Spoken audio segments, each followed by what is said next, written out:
Hi hello welcome back to my channel. ಇವತ್ತು simple ಆಗಿರೋಂಥ ನೋಡಿ ಕಾರ್ನದು ಕೋಸಂಬರಿ ಮಾಡ್ತೀನಿ. ಇದನ್ನು ಫಸ್ಟು ಬಿಡಿಸು ತೊಳೆದು ಬೇಯಿಸಿ ಇಟ್ಕೊಂಡಿದ್ದೀನಿ. ಈಗ ಇದನ್ನು ಹಾಕೊಂಬಿಡೋಣ. ಸೌತೆಕಾಯಿ, ಕೊತ್ತಂಬರಿ ಸೊಪ್ಪು, ತೆಂಗಿನಕಾಯಿ ತುರಿ ಹಾಕೊಂಬಿಡೋಣ. ಇದಕ್ಕೆ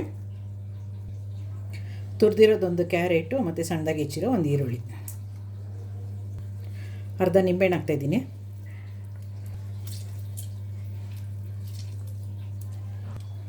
ಖಾರಕ್ಕೆ ರೆಡ್ ಚಿಲ್ಲಿ ಪೌಡ್ರ್ ಹಾಕ್ತೀನಿ.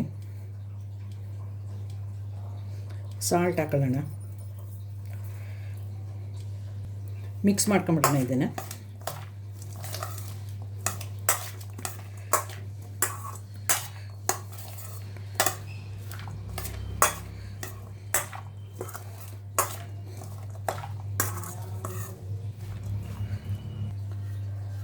ಸಿಂಪಲ್ ಆದ ಕಾರ್ನ್ ಕೋಸಂಬರಿ ರೆಡಿ ಆಯಿತು ನೋಡಿ.